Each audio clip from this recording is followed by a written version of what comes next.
انہوں نے ام المومنین سیدہ عائشہ صدیقہ رضی اللہ تعالیٰ عنہا سے روایت کیا۔ آپ فرماتی ہیں کہ ایک رات میں نے رسول اللہ صلی اللہ علیہ وآلہ وسلم کو اپنی خوابگاہ میں نہ پایا، تو میں ان کی تلاش میں نکل پڑی، اور کیا دیکھتی ہوں کہ آپ جنت البقیع میں موجود تھے۔ آپ نے مجھے دیکھ کے ارشاد فرمایا کہ عائشہ، کیا تجھے اس بات کا ڈر تھا کہ اللہ اور اس کا رسول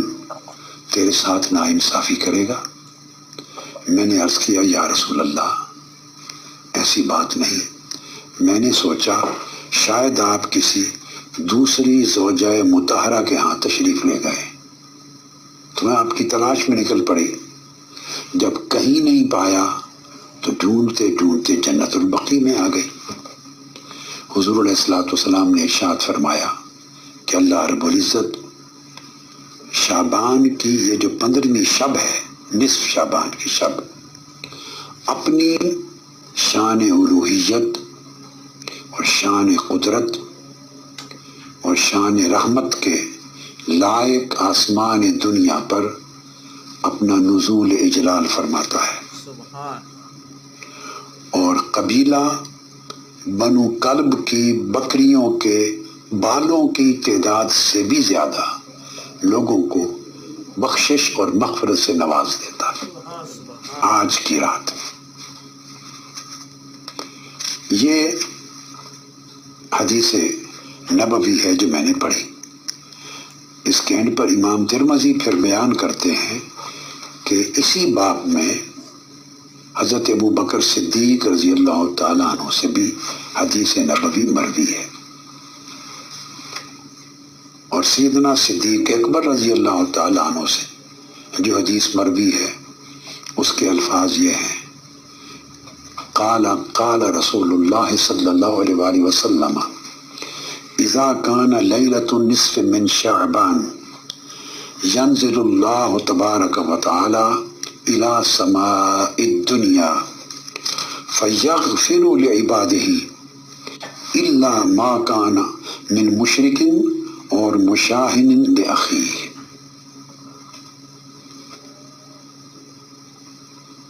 حضور علیہ السلام نے فرمایا کہ اس رات یعنی ماہ شعبان کی 15ویں شب کو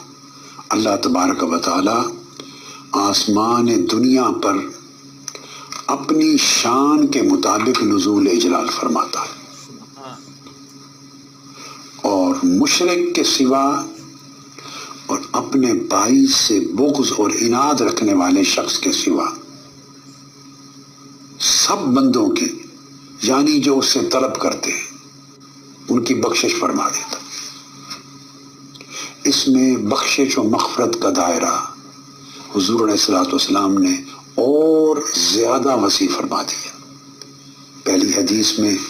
بنو کلب کی بہت بکریاں تھیں،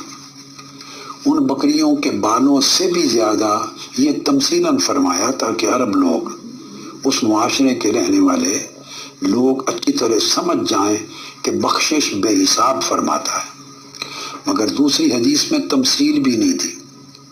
صرف 2 استثناء کیے، ایک وہ شخص جو اللہ سے شرک کرتا ہے، اور ایک وہ شخص جو اپنے بھائیوں کے لیے دل میں بغض اور عناد اور عداوت رکھتا ہے، کینہ پرور ہے، ان کے سوا سب کی بخشش فرما دیتا۔ اس حدیث کو امام بزار نے روایت کیا ہے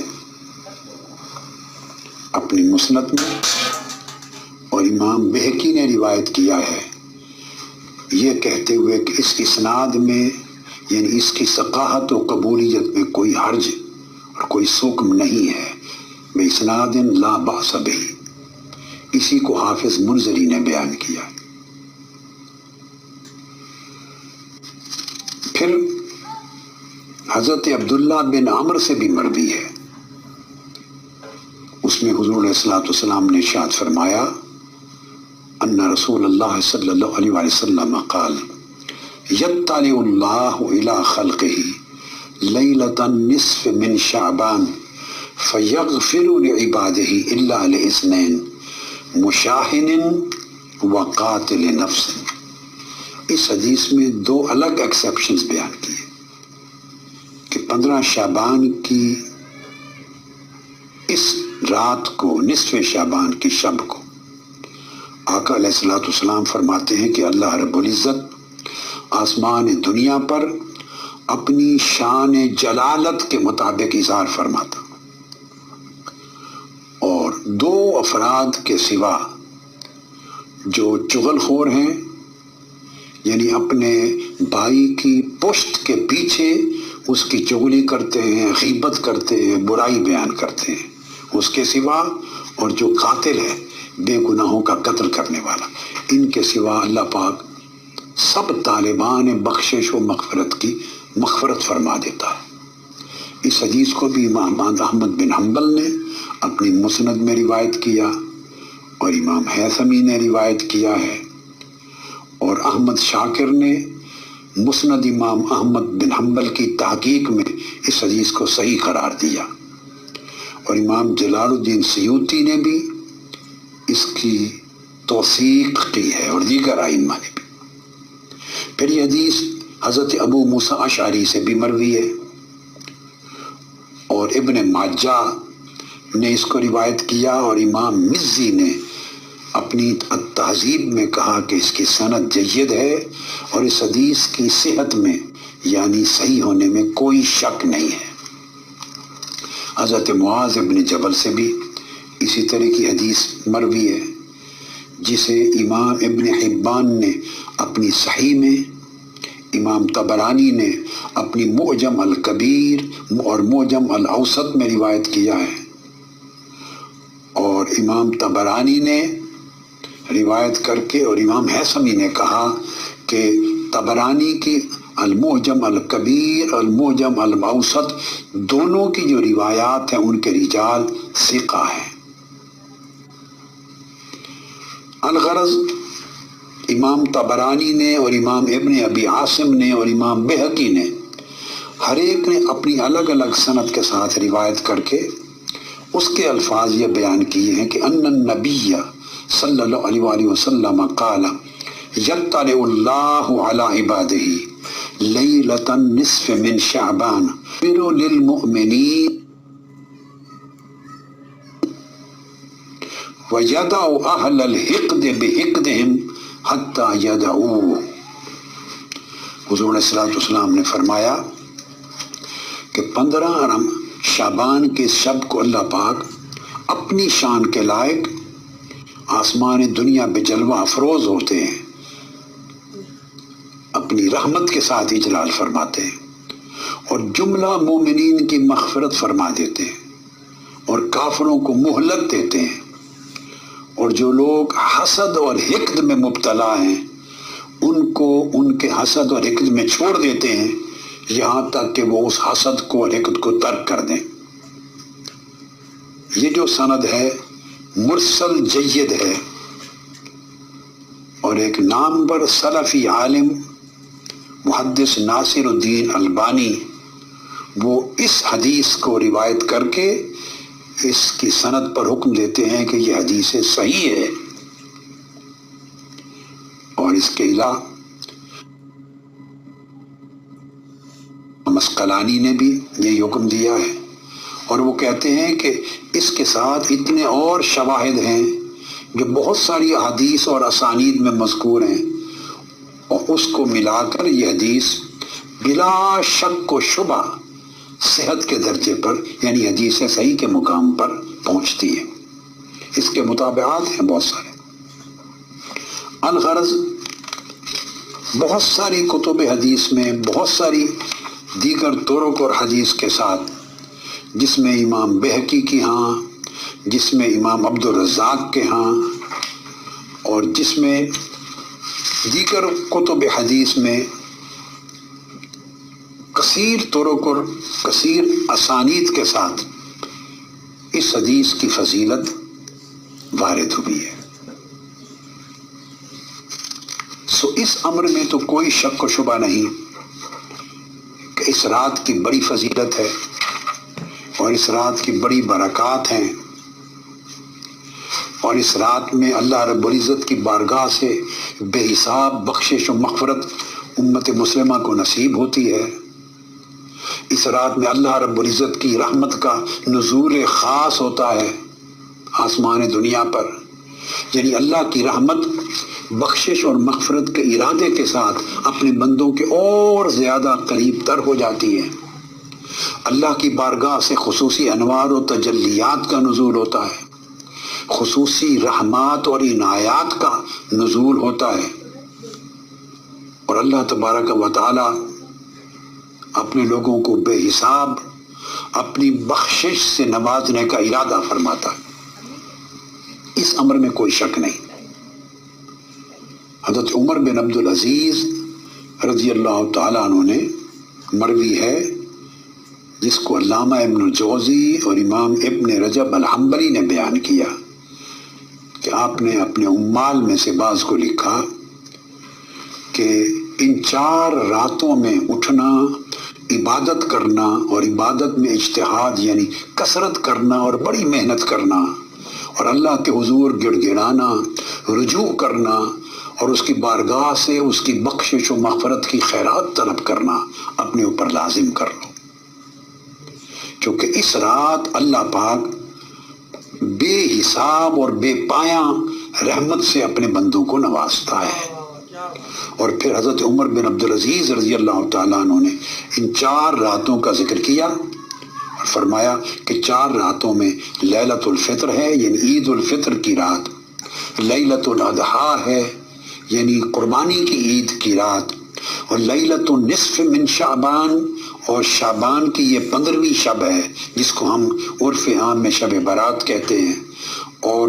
اول لیلۃ من رجب، اور شہر رجب یعنی جو پچھلا مہینہ گزرا ہے رجب کے مہینے کی پہلی رات۔ اب اسی طرح اب یہ جو ذکر میں نے کیا علامہ ابن الجوزی نے، ابن رجب الحنبلی نے، حافظ ابن حجر عسقلانی نے تلخیص الحبیر نے، تو بہت سارے ائمہ نے۔ پھر ایک قول امام بیہقی نے حضرت امام شافعی رضی اللہ تعالیٰ عنہ کا روایت کیا ہے، اور امام شافعی فرماتے ہیں کہ ہم تک اوپر کی نسلوں سے یعنی سلف صالحین سے اور اتباع التابعین، تابعین اور صحابہ سے یہ بات پہنچی ہے کہ یہ سلف صالحین میں یعنی زمانہ تابعین اور اتباع التابعین میں ہمیشہ سے یہ کہا جاتا ہے کہ ان خاص 5 راتوں میں جو دعا مانگو اللہ کے حضور اس کی قبولیت بڑھ جاتی ہے، کیونکہ اجابت اور قبولیت کثرت کے ساتھ اس کا نزول ہوتا ہے۔ اور وہ 5 راتیں کون سی ہیں؟ امام شافعی رضی اللہ تعالیٰ عنہ نے فرمایا ایک شب جمعہ ہے، ایک عید الاضحیٰ کی شب ہے، ایک عید الفطر کی شب ہے، ایک ماہ رجب کی پہلی رات ہے، اور ایک ماہ شعبان کی نصف شعبان کی یہ رات شب برات۔ اسی طرح ایک اور قول علامہ ابن تیمیہ کا آپ کو بیان کرنا چاہتا ہوں، جسے انہوں نے اپنے مجموع الفتاوی میں درج کیا ہے۔ علامہ ابن تیمیہ کہتے ہیں کہ ماہ شعبان کی نصف کی یہ رات شب برات جس کو کہتے ہیں، اس کے بارے میں کوئی شک نہیں کہ اس کی فضیلت میں حدیث روایت ہوئی ہیں، کثرت سے آثار روایت ہوئے ہیں، اور سلف صالحین کی بہت بڑی تعداد سے یہ آثار مروی ہیں، اور وہ اس رات میں خصوصیت کے ساتھ نماز پڑھتے اور عبادت کرتے تھے۔ اور علامہ ابن تیمیہ نے مجموع الفتاوی میں یہ بات بھی بیان کی ہے کہ شعبان کے مہینے کی نصف ماہ کی یہ شب برات اکیلے عبادت کرنا یا اجتماعی طور پہ جمع ہونا اور عبادت کرنا، دونوں کے بارے میں کہتے ہیں جیسے سلف صالحین کے بہت سارے لوگوں سے یہ عمل منقول ہے، بہرصورت یہ احسن ہے۔ کوئی ایک طریقہ واجب نہیں، تنہا عبادت کریں، اللہ کے حضور سجدہ ریزی کریں، دعا مانگیں، استغفار کریں، توبہ کریں، بخشش طلب کریں، رحمت طلب کریں، تنہا کریں یا اجتماعی طور پہ جمع ہو کے کریں، یہ سارے طریقے احسن ہیں۔ پھر علامہ ابن تیمیہ نے اپنی کتاب اقتداء الصراط المستقیم، اقتداء الصراط المستقیم میں یہ بھی بیان کیا ہے کہ یہ شب برات یعنی نصف شعبان کی جو رات ہے، اس میں بہت سی احادیث مروی ہیں، وہ احادیث مرفوعہ بھی ہیں، آثار بھی مرفوعہ ہیں، اور ان تمام احادیث، آثار اور روایات کا مقتدا یہ بات کو اسٹیبلش کرتا ہے کہ اس رات کی فضیلت میں اور خصوصی قبولیت میں کوئی شک نہیں، اور سلف صالحین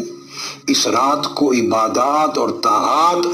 اور توبہ کے لیے اور طلب مغفرت کے لیے خاص کرتے تھے،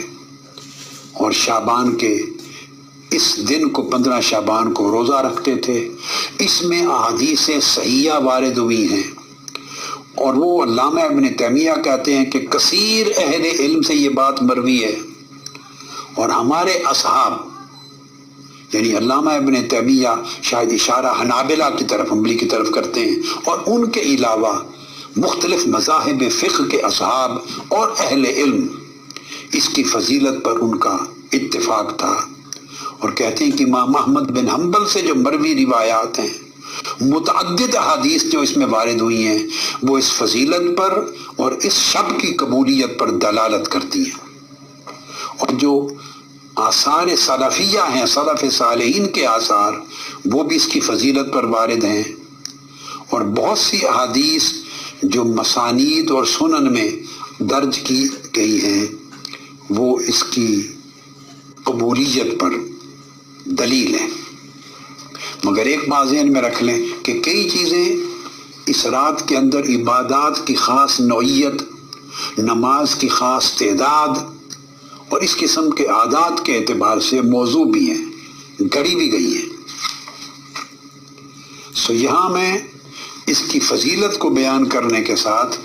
یہ بات واضح کرنا چاہتا ہوں کہ مسلمہ حقائق کیا ہیں اور غیر مسلمہ کیا ہے۔ تو مسلمہ حقائق میں سے ایک تو یہ ہے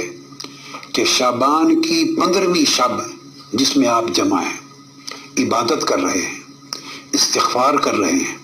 اللہ کے حضور بخشش و مغفرت طلب کر رہے ہیں، اس کی فضیلت میں، اس کے اندر خصوصی قبولیت میں، اور اس شب اللہ پاک کی خاص رحمتوں کے نزول میں اور خاص بخشش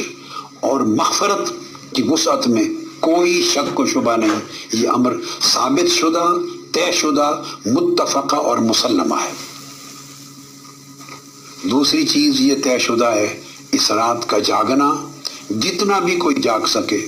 مختلف قسموں کی عبادات کی صورت میں، طاعات کی صورت میں، جس میں نوافل بھی ہیں، جس میں تلاوت قرآن مجید ہے، جس میں درود پاک چاہیں تو پڑھیں، جس میں استغفار کریں، توبہ کریں، کثرت سے سجدے کریں، گڑ گڑائیں، روئیں، یہ جمیع انواع عبادات مستحب ہیں، مقبول ہیں، مستحسن اور مستحب ہیں، اور کثیر احادیث اور آثار اور سلف صالحین کے اعمال اس پر سند کے طور پر موجود ہیں۔ تیسری چیز جو میں بالخصوص کہنا چاہتا ہوں، اور میں چاہوں گا کہ اس کو بے شک پھیلائیں تاکہ لوگوں کو کلیئرٹی ہو، وہ یہ ہے کہ اس رات کے لیے کسی بھی حدیث صحیح سے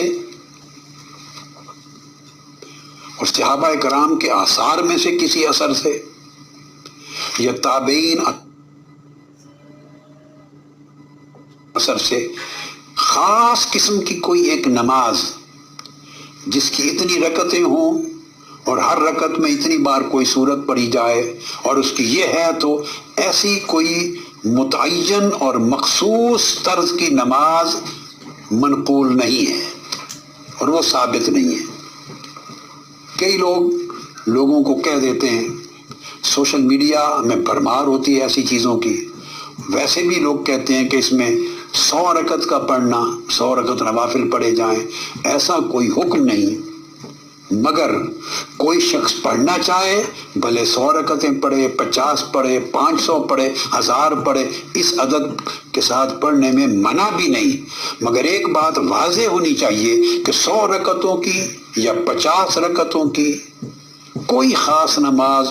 یا 12 رکعتوں کی خاص خاص صورتوں کے ساتھ ایسی کوئی نماز اس کا حکم کہیں وارد نہیں ہوا، اور صحت کے ساتھ ایسی کوئی چیز شریعت میں اور سنت میں ثابت نہیں ہے۔ ویسے عدد کے تعین کے بغیر حکم یہ ہے جتنی رکعتیں چاہیں پڑھیں، نوافل پڑھیں، طاعات کریں، عبادات کریں، سجود کریں، تلاوت کریں، استغفار کریں، تسبیحات کریں۔ اور یہ رات توبہ نصوح کی رات ہے، اخلاص کے ساتھ اللہ کے حضور توبہ کرنے کی رات ہے۔ اب اس موقع پر یہ میں چاہوں گا کہ شب برات اور آداب سوال، یہ میری گفتگو کا دوسرا حصہ ہے اور آخری۔ پہلے اس رات کی فضیلت بیان کر دی، اور آخر پہ اس کے لیے جو حکم ہے وہ واضح کر دیا، تاکہ صحیح کیا ہے، غیر صحیح کیا ہے، ثابت کیا ہے اور جو نہیں ثابت وہ کیا ہے، تاکہ لوگ صحیح اعتقاد کے ساتھ اس رات کی عبادات کریں اور عبادات کو سنت کی مطابقت میں رکھیں، موافقت میں رکھیں، تاکہ اس کی قبولیت بڑھ جائے۔ یاد رکھ لیں، ہر وہ عمل صالح جس کی موافقت سنت نبوی کے ساتھ ہے، اس کی قبولیت بڑھ جاتی ہے، اس کی برکت بڑھ جاتی ہے، اس میں اللہ پاک کی بارگاہ سے اجابت اور زیادہ ہو جاتی ہے۔ یہ شب برات یعنی لیلۃ النصف من شعبان کا حکم ہے۔ اب اس میں اللہ سے سوال کرنا ہے۔ اللہ تبارک و تعالی ہر وقت سوال کو سنتا ہے، ہر وقت آپ کی سجدہ ریزیوں کو قبول کرتا ہے، ہر وقت آپ کا گڑ گڑانا قبول کرتا ہے، ہر وقت آپ کی توبہ کے لیے دروازہ کھلا ہے، طاعت اور عبادات کے لیے ہر گھڑی اللہ رب العزت کے ہاں اس کی رحمت اور بخشش کے دروازے وہ ہر گھڑی میں کھلے۔ مگر ایک بات یاد رکھ لیں، کچھ اللہ کے بندے ایسے ہیں جو ہر شب اللہ کے ذکر میں گزارتے ہیں، جن کی زندگی کا ہر دن اللہ کی طاعت کے مطابق بسر ہوتا ہے، جن کی زندگی کی ہر شب عبادت، شب طاعت ہے، شب قربت ہے۔ یہ وہ لوگ ہیں جو عبودیت خاصہ کے حامل ہیں، جن کو اللہ رب العزت نے اپنے بندوں میں صرف درجہ عبادت ہی کی نعمت سے نہیں نوازا، بلکہ جب ان کی پوری زندگی عبادت بن جاتی ہے، بندگی بن جاتی ہے، تو درجہ عبادت سے بڑھ کر درجہ عبودیت میں چلے جاتے ہیں، یعنی عبادت کی بجائے عبودیت میں رہتے ہیں۔ عبادت ایک فعل ہوتا ہے، ایک عمل ہے جو ایک وقت میں صادر ہوتا ہے، دوسرا وقت اس عبادت کے فعل اور عمل سے خالی ہوتا ہے۔ تو اہل عبادت کبھی اللہ کی طاعت کر رہے ہوتے ہیں اور ان کی زندگی کے کئی لمحات، کئی دن، کئی راتیں اور کئی اوقات اس طاعت اور عبادت سے خالی ہوتے ہیں۔ یہ درجہ ہے اہل عبادت کا۔ مگر یہ عوام ہیں مومنین اور مسلمین کے، مگر اللہ رب العزت انہی میں سے بعض کو اپنے صدق اور اخلاص اور اپنی محنتوں کے نتیجے میں ایسا درجہ عطا کرتا ہے کہ وہ اہل عبادت کے درجے سے اٹھ کر اہل عبودیت ہو جاتے ہیں۔ اور جب بندہ اہل عبودیت میں شامل ہوتا ہے تو اہل عبودیت وہ ہیں جن کی زندگی کا ہر لمحہ عبادت ہو جاتا ہے، وہ کسی لمحہ میں بھی اللہ کی بندگی کی حالت سے جدا نہیں ہوتے، اور بندگی اور عبادت کسی لمحہ ان کی زندگی سے، بندگی ان کی زندگی سے علیحدہ نہیں ہوتی، ان کی پوری زندگی دائرہ بندگی میں رہتی ہے۔ ہر وقت وہ ہر عمل میں اللہ کی رضا کے طلبگار رہتے ہیں، ہر وقت وہ اللہ کی بارگاہ سے اس کی بخشش و مغفرت کے طلبگار رہتے ہیں۔ ہر فعل انجام دینے سے پہلے وہ اللہ کے امر اور حکم کو دیکھتے ہیں۔ جہاں اللہ چاہتا ہے کہ وہ موجود پائے جائیں، حاضر ہوں، وہاں سے کبھی غائب نہیں ہوتے، غیر حاضر نہیں ہوتے، اور جہاں اللہ چاہتا ہے کہ یہاں وہ نظر نہ آئیں، غائب رہیں، وہاں وہ کبھی حاضر نہیں ہوتے۔ ان کا ہر قدم اللہ کی قربت کے لیے اٹھتا ہے، ان کا ہر ارادہ اس کی رضا کے لیے ہوتا ہے۔ وہ کھائیں پئیں سوئیں جاگیں اٹھیں بیٹھیں چلیں پھریں، کلام کریں خاموش رہیں، ملاقات کریں علیحدہ بیٹھیں، لوگوں سے تعلقات رکھیں، دنیاوی امور کریں، تجارت کریں، اپنا جاب کریں، تبلیغ کریں، دعوت دیں، مسجد میں ہوں مارکیٹ میں ہوں، زندگی کے تمام مشاغل ان کا ایک ڈائریکشن فکس ہو جاتا ہے، اور ہر عمل اور ہر فعل میں جو اپنی نوعیت کے اعتبار سے خواہ دنیاوی ہو خواہ اخروی ہو، مگر ہر فعل اور عمل ان کی اللہ کی طاعت کے مطابق بسر ہوتا، اللہ کی طاعت کے تابع ہے، وہ اللہ کی عبادت ہو جاتی ہے۔ یعنی ہر مباح عمل، ہر جائز عمل جو ناجائز نہیں ہے، ہر جائز عمل اگر اللہ کی رضا کی نیت سے ہو جائے اور اللہ کے لیے صدق اور اخلاص کے ساتھ ہو جائے تو ہر مباح عبادت بن جاتا ہے۔ ہر فعل مباح یعنی اباحات عبادات میں بدل جاتی ہیں اگر وہ اللہ کی رضا کے لیے، اللہ کی طاعت کے لیے، آقا علیہ السلام کی سنت کے مطابق حضور کی مطابقت میں ہو جائے، ہر مباح عبادت ہو جاتا ہے۔ اور اگر اللہ کی رضا مقصود نہ رہے، صدق اور اخلاص نیت میں نہ رہے، اور اللہ کی رضا کے سوا کوئی اور چیز مطلوب ہو جائے تو ہر عبادت خالی از عبادت ہو جاتی، عبادت عام افعال بن جاتی میں بدل جاتی۔ تو نیت اللہ کی رضا طلبی، اس کی رضا میں صدق اور اخلاص اور اللہ کی طرف ہر وقت متوجہ رہنا، یہ عادت کو عبادت میں بدل دیتا ہے، عادت کو عبادت میں بدل دیتا ہے، میں اس پر زور دے رہا ہوں۔ اور اگر نیت میں وہ فوکس نہ رہے اللہ کی رضا کا، صدق اور اخلاص نہ رہے تو عبادت عادت میں بدل جاتی ہے۔ آپ دیکھیے یہ اہل عبادت اور اہل عبودیت میں فرق ہے۔ اہل عبادت وہ ہوتے ہیں اہل عبادت کہ جو بعض اوقات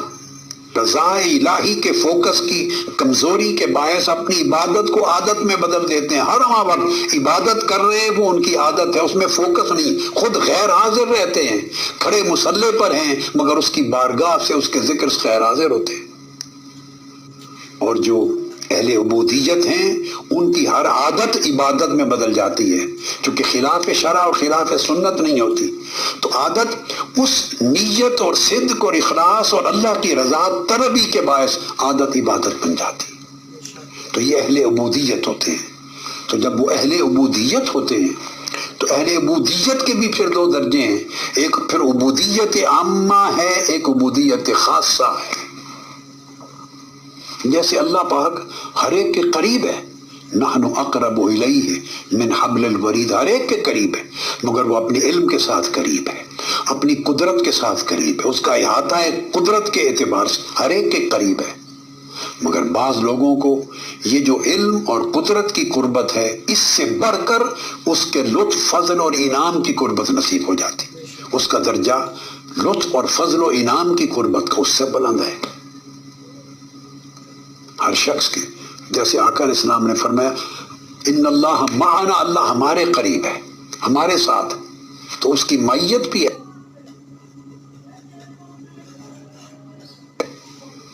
اور فاسق و فاجر کو بھی حاصل ہے، یعنی اس کے علم کی، اس کی قدرت کی قربت اور معیت یہ آتا ہے۔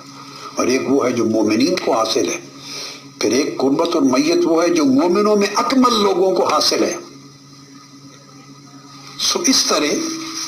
اللہ پاک کی رحمت ہے، اس طرح اللہ پاک کی اجابت ہے۔ تو یہ جو مقام ہے عبودیت کا، کوشش کریں کہ اس رات اللہ سے سوال کرنے کا ادب سیکھیں، اور سوال کرنے کے ادب کو سکھا کے گفتگو ختم کرتا ہوں۔ اگر سوال کا ادب آ جائے تو آپ کو یہ پتہ چل جاتا ہے کہ اللہ کے ساتھ، اس کی بارگاہ کے ساتھ جڑنا کیسے ہے، اس کی بارگاہ کے ساتھ اپنا تعلق کیسے استوار کرنا ہے۔ یہ جو ادب سوال، یہ آداب سوال، یہ میں سورہ فاتحہ سے جو اوپننگ چیپٹر ہے قرآن مجید کا، اس سے سکھا دیتا ہوں۔ وہ باب جس سے اللہ کی کتاب کھل رہی ہے. اللہ رب العزت نے اپنی کتاب میں داخل ہونے والوں کو پہلے ہی قدم پر در کتاب کھلتے ہی باب دے دیا ہے ادب کا. کس طرح مجھ سے مانگو. آج کی شب یہ ادب سوال سیکھو اور اس ادب سوال کو اپنی پوری زندگی پر طاری کر لو. آپ دیکھیں ادب سوال یہ ہے کہ جب آپ سورہ فاتحہ پڑھتے ہیں، اس سورت کو سورت المسئلہ بھی کہتے ہیں، اللہ سے مانگنے کی صورت، اللہ سے مانگنے کا ادب سکھانے کی صورت. اس کے ناموں میں سے ایک نام یہ بھی ہے،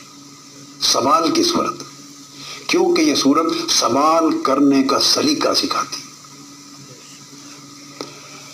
اب آپ اس کو بگننگ کریں. اعوذ باللہ من الشیطان الرجیم، بسم اللہ الرحمن الرحیم. ادب سوال کا سکھاتی ہے یہ صورت یوں کہ شروع کرتے ہیں الحمدللہ رب العالمین. تمام تعریفیں اس اللہ کے لیے جو سب جہانوں کا رب ہے. آپ اللہ کی ثنا کر رہے ہیں، مگر ثنا کر رہے ہیں، ذکر کر رہے ہیں، مگر ذاکر غائب ہے اس میں سے. حمد کر رہے ہیں مگر حمد کرنے والا وہ غائب ہے. اس پورے جملہ میں آپ کا کوئی ذکر نہیں. حمد کرنے والا غائب ہے، یعنی میں ثنا کر رہا ہوں نہیں، ہم کر رہے ہیں نہیں، آپ غائب ہیں. ساری تعریف اللہ کے لیے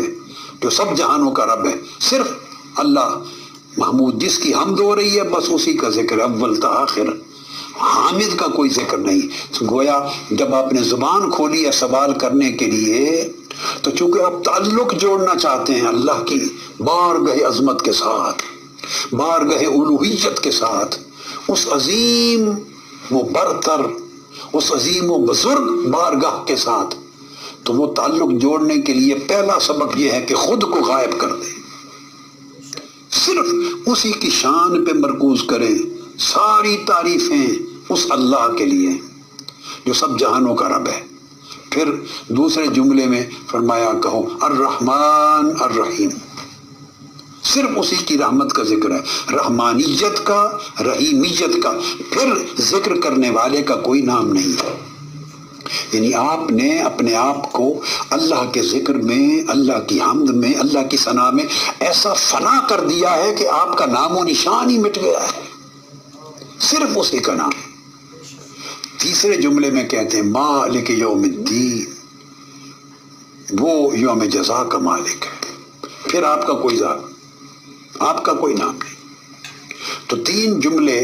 جو افتتاحیہ ہیں اس میں صرف اللہ کی حمد ہے. مولا تو بڑا ہے، تو خالق ہے، تو ہی عبادت کے لائق ہے، تو سارے جہانوں کا رب ہے، سب کی پرورش کرنے والا ہے، سب کو دینے والا ہے، سب کو درجہ بدرجہ کمال تک پہنچانے والا ہے. سب کچھ تیرا ہے. اس میں اپنا ذکر ہی نہیں کہ میں بھی کہیں ایگزسٹ کرتا ہوں، میرا بھی کوئی وجود ہے، میں تیرا ذکر کر رہا ہوں، میں تیری حمد کرتا ہوں، میں عرض کرتا ہوں تو بہت بڑا ہے. نہیں، میں کو مٹا دی ہے، جڑ کاٹ دی ہے میں کی. اور پھر رب العالمین کہہ کے تو اگلا سوال گویا یہ ابھرتا ہے وہ رب کیسا رب ہے؟ مالک جو ہوا وہ انتقام کا رب ہے یا رحمت و غفران کا رب ہے؟ تو ساتھ یہ اگلا جملہ ہے نہیں، وہ رحمت و غفران کا رب ہے، دینے والا رب ہے، بخشنے والا رب ہے، کرم کرنے والا رب ہے، لطف و انعام کرنے والا رب ہے. تو فوکس کریں اللہ کی رحمت پر. جب اللہ کی ربوبیت پر دھیان کریں سوال کے لیے تو صرف اس کی رحمت پر فوکس کریں تاکہ امید طاقتور ہو آپ کے اندر، ہوپ فلنس بڑھے. اور پھر فرمایا ساتھ اتنے بے خوف اور بے ڈر بھی نہ ہو جاؤ اللہ کی رحمت کو رکھتے ہوئے. ساتھ ہی بنا دیا وہ مالک ہے جزا و سزا کا، تاکہ بے ادبی بھی نہ ہو جائے. تو آداب سوال میں جب افتتاح کر لیا آپ نے اور یہ سارے صیغہ غائب میں بیان ہے، وہ اللہ ہے، وہ رحمان ہے، وہ رحیم ہے، وہ مالک ہے، وہ رب ہے. جب بیان ہو گیا سارا تو چوتھی آیت میں آئی تو یہ سارا غیبت میں یعنی صیغہ غیب میں تذکرہ تھا اللہ کی شان کا، اور صیغہ غیب میں ایسا ذکر تھا کہ اللہ کے سوا باقی سب کچھ غائب تھا۔ پھر چوتھی آیت آئی ایاک نعبد و ایاک نستعین۔ اب اس غیبت سے سراسر مواجہت آ گیا، مخاطبت خطاب کی طرف آ گیا۔ تو اب اللہ پاک فرماتا ہے بندے تو نے میری حمد کر لی، تو نے میری ربوبیت کا ذکر کر لیا،